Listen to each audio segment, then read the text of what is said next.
ये 23 फरवरी का आपका बयान है, ज्यादा दिन पुरानी बात नहीं है। आपने कहा कि नरेंद्र मोदी की कोई हवा नहीं है और उनको इतनी सीटें नहीं मिलेंगी कि वो प्रधानमंत्री बन सकें।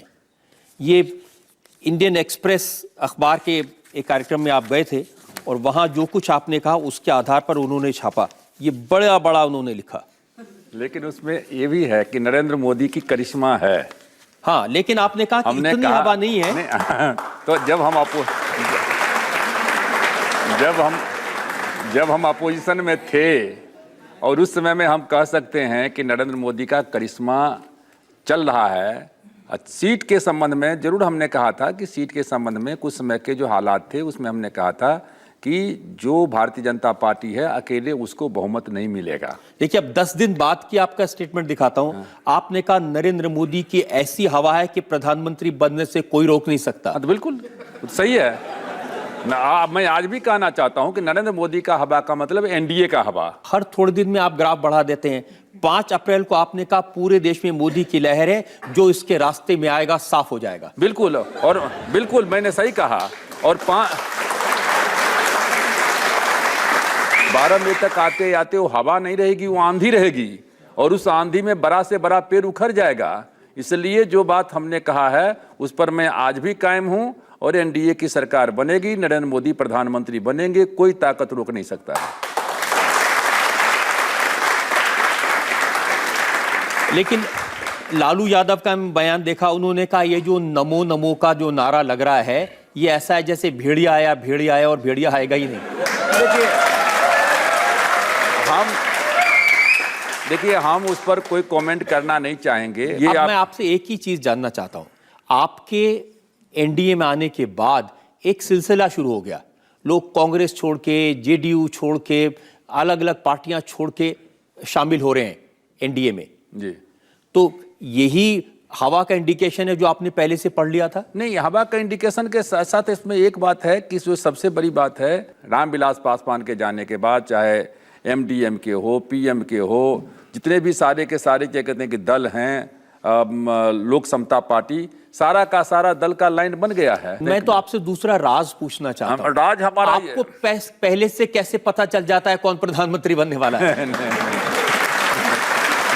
देखिए, एक बात है कि आप जब नीचे में रहते हैं तो आपको 1000 गज तक दिखलाई पड़ता है साफ साफ।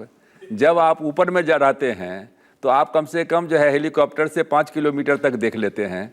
तो जो राजनेता है, राजनेता को देश की जनता की क्या भावना है उसको पहचानने की कैपेसिटी होनी चाहिए और उसको ये भी देखना चाहिए कि जनता का हित किस में हो रहा है। देखिए, जो भी प्रधानमंत्री बना 20 साल में, चाहे वो अटल बिहारी वाजपेयी थे, उसके पहले देवे गौड़ा थे, गुजराल साहब थे, बाद में मनमोहन सिंह बने, हर सरकार में रामविलास पासवान मंत्री रहे। पहले ही पता चल जाता है अब किसकी सरकार बनने वाली है। आज हम देख रहे हैं कि जो नौजवान पीढ़ी हैं, हम एक पीढ़ी, हमारी पीढ़ी जा रही है, जो चिराग का पीढ़ी है वो आ रहा है। तो हम रथ के चक्का को कब तक रोके रहेंगे? हम कब तक सेकुलरिज्म, कम्युनलिज्म, जात पात करते रहेंगे?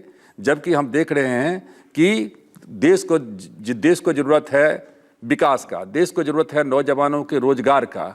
और ये जो सेकुलरिज्म कम्युनलिज्म का मामला है कब आता है? जब चुनाव का समय आता है तो सेकुलरिज्म कम्युनलिज्म होने लगता है। तो आज का नौजवान, उसको रोजगार चाहिए, उसको आज लड़का क्या कहते हैं कि बातचीत कर रहा है। जरा नौजवान से पूछ लूं। हाँ, आप नौजवान से पूछिए इस संबंध में, ज्यादा आपको बतलाएंगे। चिराग, रामविलास जी तो उड़ती चिड़िया को पहचान लेते हैं कि किस दिशा में हवा चल रही है। मैंने सुना कि ये अलायंस कराने में आपने बड़ा रोल प्ले किया। आपको कैसे पता चला कि मोदी की हवा चल रही है? नहीं, ये उनकी हवा चल रही है नहीं, पर जो उनके विचार हैं उससे मैं बहुत समय से प्रभावित था। हकीकत यही है, जैसा अभी पापा ने भी कहा, कि सेकुलरिज्म, कम्युनलिज्म आज की तारीख में जो मुद्दे बनाए जा रहे हैं, हम युवाओं से और यहाँ पे जितने भी युवा बैठे हैं वो सहमत होंगे इस बात से, हमारे लिए वो मुद्दा ही नहीं है। हमारे लिए आज की तारीख में सिर्फ और सिर्फ विकास चाहिए, हमें डेवलपमेंट चाहिए। आप हमें अच्छी शिक्षा दें, आप अच्छी हमें रोज़गार दें और हमें हमारे प्रदेश में ही दें। आज की तारीख में ये हमारा सबसे बड़ा मुद्दा है। और पिछले वर्षों में जितने भी आप मोदी जी के बयान देखेंगे, मोदी जी के भाषण सुनेंगे, कहीं पे कोई कम्युनलिज्म की उसमें झलक नहीं दिखती है। आज की तारीख में सिर्फ और सिर्फ विकास की बात करते हैं। लेकिन मैं तो बात कर रहा हूँ चिराग, कम्युनलिज्म की बात भी मैं करूंगा, मैं अभी बात कर रहा हूं मौका परिस्थिति की। आपको लगा कि अब मोदी जी की हवा चल रही है, चलो इधर चल दो, छोड़ो कांग्रेस का साथ। देखिए, I won't shy away from the fact कि मेरा शुरू से एक झुकाव था। मैं व्यक्तिगत रूप से प्रभावित था जिस तरह से मोदी जी की स्पीचेस थी, जिस तरह से वो अपनी विचारधारा को लेकर सामने आ रहे थे। और हकीकत ये भी है कि हमारी पार्टी के तमाम वरिष्ठ नेता एक सुर में ये चाहते थे, हमारे तमाम कैडर्स एक सुर में चाहते थे कि हम लोग बीजेपी के साथ जाएं, हम लोग एनडीए गठबंधन का हिस्सा बने। और मुझे खुशी है इस बात की कि हमारे राष्ट्रीय अध्यक्ष ने अपने व्यक्तिगत हित को अलग रखते हुए राष्ट्र हित में और पार्टी के हित में यह निर्णय लिया। जनता में से जो लोग सवाल पूछना चाहते हैं, जी आप यहाँ थर्ड रो में। हाँ सर, क्या आप अपने आप को अवसरवादी नेता मानते हैं? अगर ऐसा नहीं है तो श्री नरेंद्र मोदी में ऐसा क्या परिवर्तन आ गया कि आपको कहना पड़ा कि आप मुझे अच्छे लगने लगे हैं? आज नरेंद्र मोदी मान लेते हैं किसी गांव के कस्बे में चले जाते हैं, 3 लाख की 4 लाख की भीड़ हो जाती है। ये कोई दूसरे नेता जाते हैं तो बैठाना पड़ता है कि बैठो बैठो बैठो बैठो बैठो बैठाना पड़ता है। तो ये जो मान लेते हैं कि एक जो है उनके लोगों के दिमाग में एक ललक है कि नरेंद्र मोदी को एक बार देखो, तो एक बार देखने में 5 साल में क्या दिक्कत है। और कोई अलायंस जो है, मैं समझता हूं कि जो अटल बिहारी वाजपेयी के समय में जो अलायंस बना था, उससे भी ज्यादा बड़ा अलायंस नरेंद्र मोदी के नेतृत्व में बनने जा रहा है। लेकिन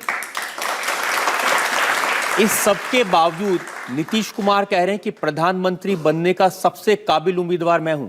तो उसमें सपना देखने में क्या बुरी बात है। आपकी अदालत में लोक जनशक्ति पार्टी के नेता रामविलास पासवान पर इल्जाम है कि ये पुत्र मोह में फंस गए हैं।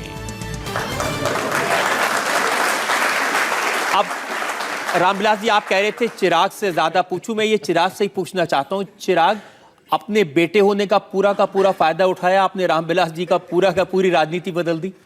जो चीज़ मुझे सही लगी और जिस चीज़ में मुझे विश्वास था, वो चीज़ें मैंने इनके सामने एक पुत्र होने के नाते, और अगर ये राष्ट्रीय अध्यक्ष हैं तो पार्लियामेंट्री बोर्ड का चेयरमैन होने के नाते, जो हमारे तमाम वरिष्ठ नेताओं और कैडर्स का जो सुझाव था, वो मैंने बहुत ऑनेस्टली वो सारा का सारा पक्ष इनके सामने रखा। देखो, ये तो बात सच है कि आपकी जगह कोई और होता तो मना नहीं पाता उनको।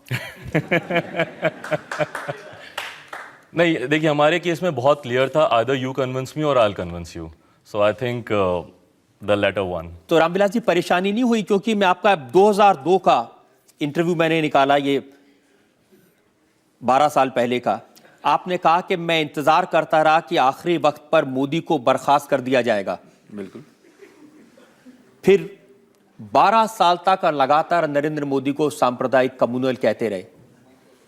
मैं फिर बेटे के कहने से बदल गया। नहीं, 2002 का जो सिचुएशन था, उस सिचुएशन के तहत हमने सही कहा, उसमें कोई बात नहीं है। लेकिन जैसा कि मैंने आपको कहा कि 2002 और 2014 12 साल हो गए, तो 12 साल जब एक युग बदल गया है तो आप उसको लेकर के कैसे आप रोक सकते हैं। हालांकि हम पहले भी मन में हम लोग लग रहा था कि एक तरफ में भावना की लड़ाई थी और एक तरफ में क्या कहते हैं एक पार्टी का था, तो हम शुरू में भी। ये बताइए ना चिराग, कैसे कन्विंस कर दिया आपने? जिस चीज पर वो इतने अड़े हुए थे और 12 साल से, मैं 18 अगस्त 2010 का बयान है, सोहराबुद्दीन के मामले में पार्लियामेंट में थे रामविलास पासवान, मैंने खुद देखा, ये पेपर दिखा रहे थे और कह रहे थे कि ये कांग्रेस और बीजेपी के अंदर डील हुई है, नरेंद्र मोदी को कैसे क्लीन चिट मिल सकती है। लगातार इनका ये जीवन भर ये स्टांस रहा है। देखिए, हकीकत ये भी है कि जिस इशू पे 2002 में गोधरा कांड को लेके जिस इशू पे इन्होंने इस्तीफा दिया था, उस वक्त की जो परिस्थितियां थी उसके हिसाब से वो बयान आए थे। आज जब सुप्रीम कोर्ट द्वारा गठित एसआईटी अगर आपको क्लीन चिट दे रही है, तो लॉ अबाइडिंग सिटीजन्स हम उस बात को मानते हैं, उस बात को पूरी तरह से एक्नॉलेज करते हैं। दूसरी बात, हकीकत ये भी है कि इन 12 सालों में गोधरा में कोई ऐसे हालात नहीं पैदा हुए जो आपको कम्युनल राइट्स की झलक भी दें।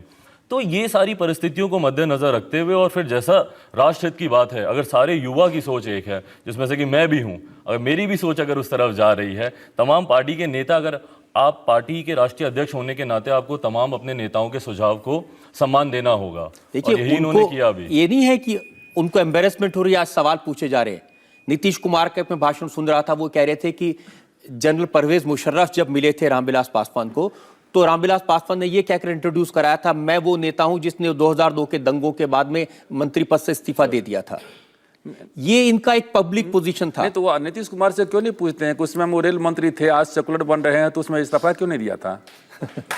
रामविलास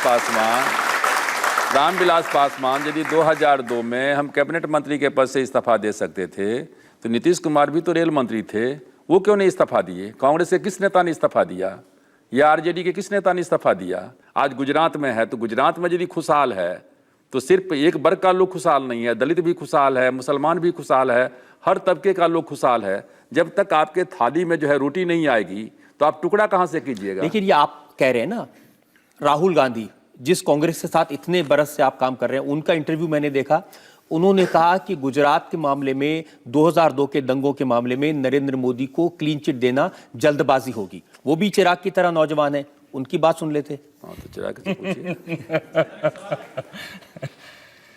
देखिए, राहुल जी जब आए थे राजनीति में, मैं खुद भी उनकी सोच से बहुत प्रभावित था। वो भी एक युवा चेहरा थे, एक यंग विजन, एक यंग सोच के साथ आए थे। बट हकीकत ये भी है कि इन बिटवीन जिस तरह से he lost the graft and he couldn't deliver, तो अब उसके बाद अब राहुल जी अब क्या कह रहे हैं, नहीं कह रहे हैं। देखिए, अगर एक न्यायालय का एक आदेश आया है, जब तक उसको दोबारा उसके ऊपर कोई कार्रवाई नहीं होती, हम उसका सम्मान कर रहे हैं। तो राहुल गांधी का क्या होगा?